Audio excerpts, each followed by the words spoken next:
So we got a 14-degree superheat and a 19-degree subcooling.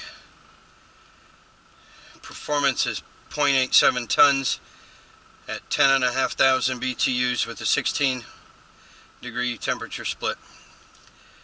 This system pulled an amazing vacuum, but when I released the charge, I only had 10 psi in the system. So this system appears to have some issue with the condenser coil, or at least the condenser after the service valve somewhere. Okay, with the vacuum running, we got 139 microns, fluctuating down a little bit. We're going to valve off the core tools and take a look at what it's doing. 263, 260, we're good.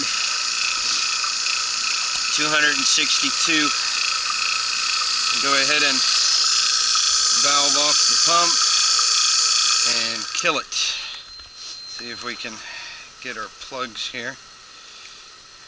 I can barely feel anything with my fingers. No, that's a wire nut. Another wire nut. There we go. So we got our plugs.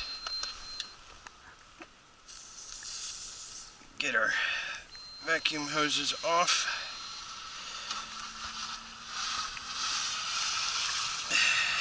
Plug those. Try to keep them dry and clean. We'll get our vacuum assembly out of here.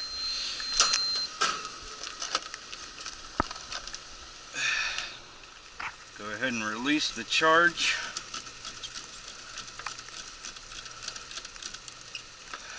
Get our blue vac off of there.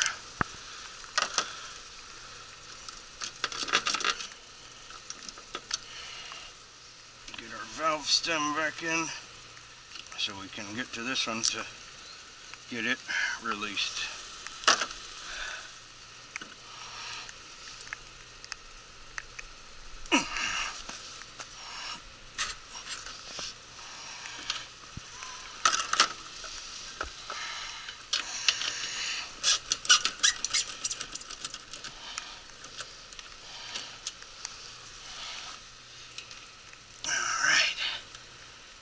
Cores in, and we'll get this one set up for a I-manifold report. On system number 2, we've got a temperature split of 17 on the heat pump only. We're going to reconnect the auxiliary heat, and that's got a tingle to it because my fingers are freaking wet.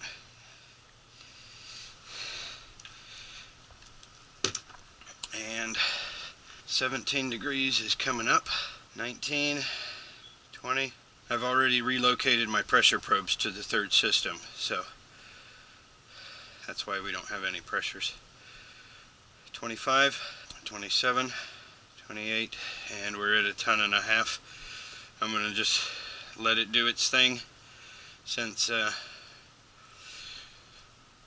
heat strips are going to add what they add. On to number 3. Okay, time to turn on system number 3. Heat down. Currently got a 37-degree return, 45-degree supply. System's not running yet. We still got to set up the thermostat. We've got 12:44 p.m. and it is Tuesday, and we have a heat pump, 9 cycles per hour, automatic, and remove timer. We're good to go. Put it on a hold and slam it to 90. Come on. Come on.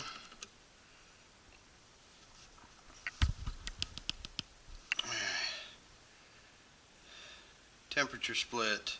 We should get start to get an increase. I might have my probes backwards.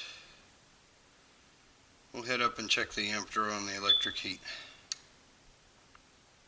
Oh, we're not on emergency heat, that's why. It's going to restart emergency heat.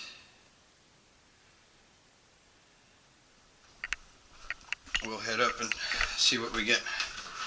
Alright, so yeah, our supply air is already starting to come up.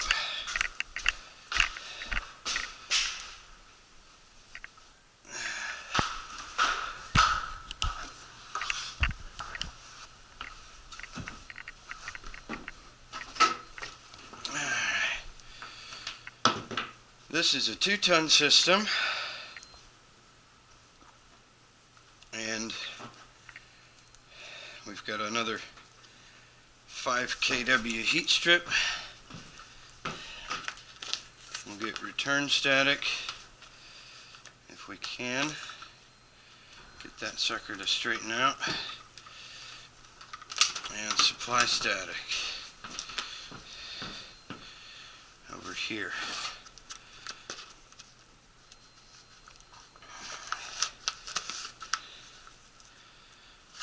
Alright, that's good.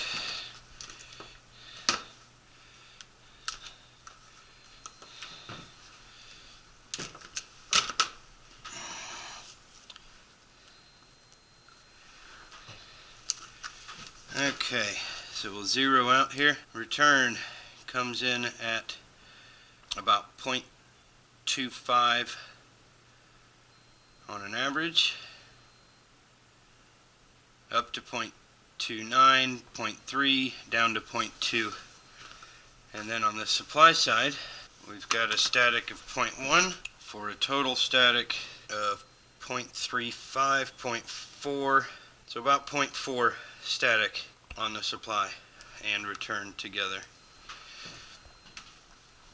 Let's see what our amp draw is on our heat kit. We've got an overall amp draw of 19.9. So we go to quick tests again, electric temperature rise,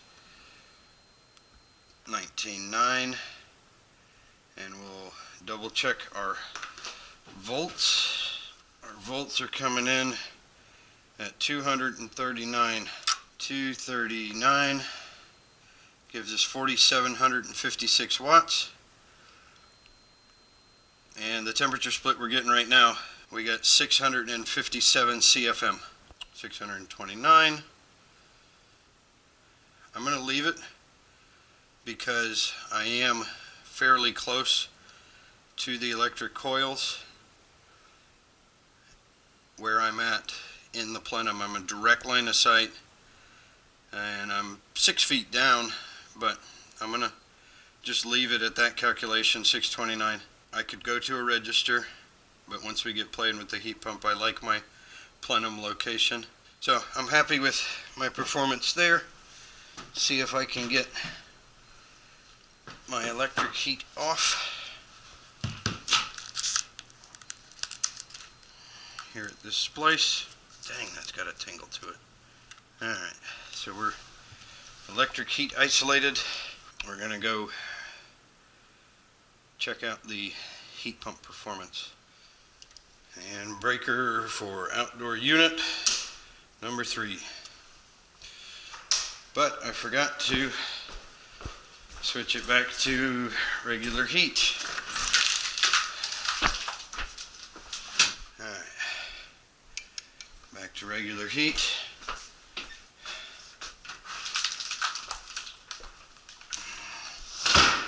The refrigerant pipe is probably a little over 25 feet or so.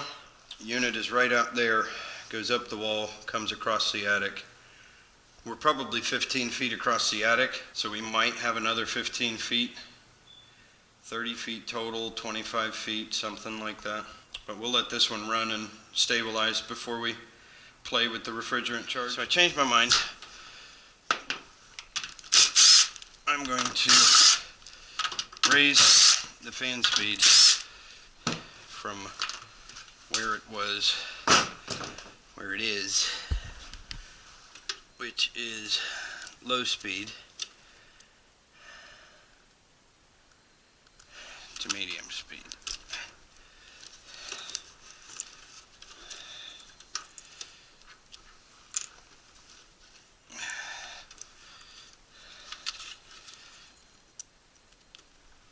I'm getting a really strong temperature split on the heat pump and a higher head pressure than what I think I want.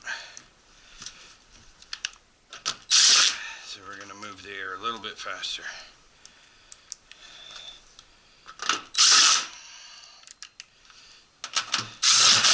I could probably go all the way to high, but without any blower data.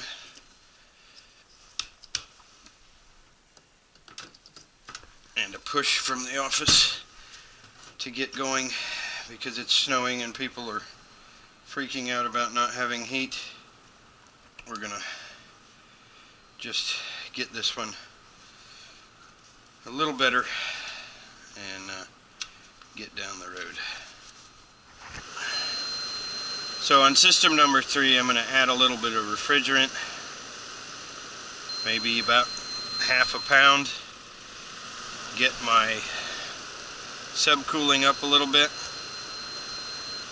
Superheat, obviously, with the TXV is holding basically where you want it to be, but my subcooling's a little low. Give it about half a pound for the estimated line set, and we'll call it good. We're about 5 ounces in. We'll get it to half a pound and call it good. Alright, we're at half a pound. Let it run for a little bit, see where we come out. Okay, my subcooling is up to about 20. I'm happy with that. Gonna go over to reporting, take a snapshot, save and send report. Report is sent. We've got a 21-degree temperature split, and I'm going to get my heat strips back in the circuit.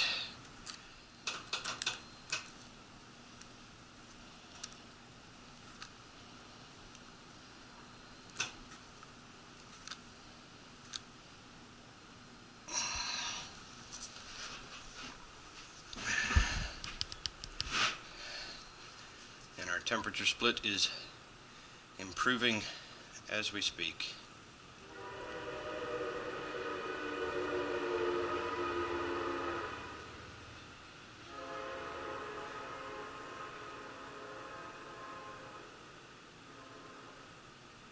There you have it. I'm happy with all of it. Thanks for watching.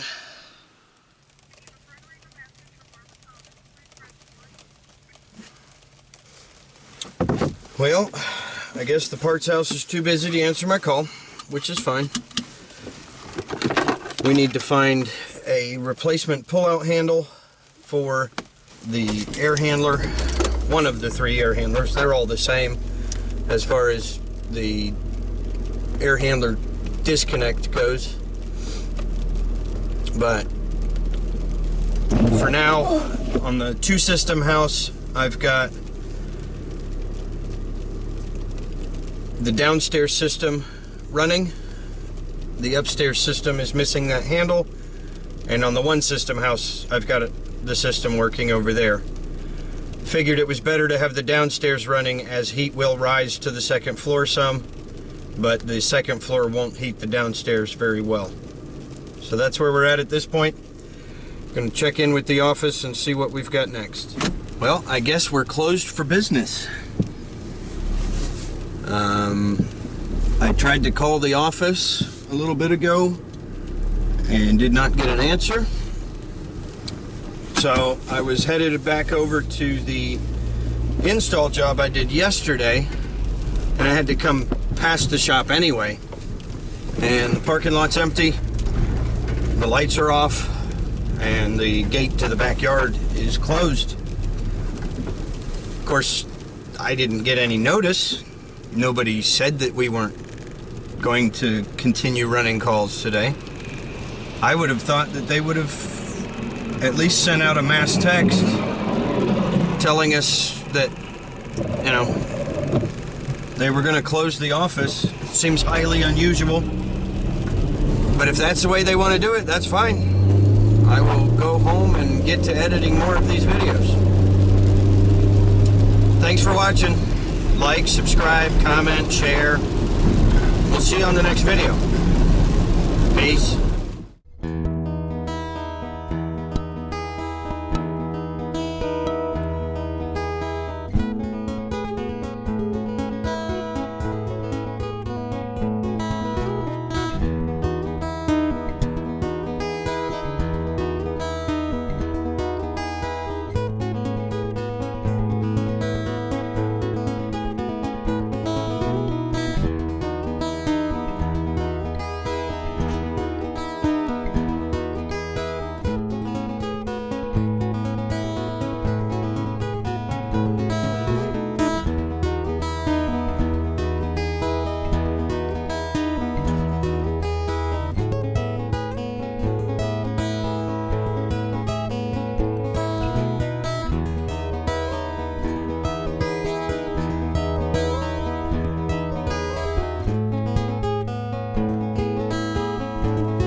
Chill coming down on me.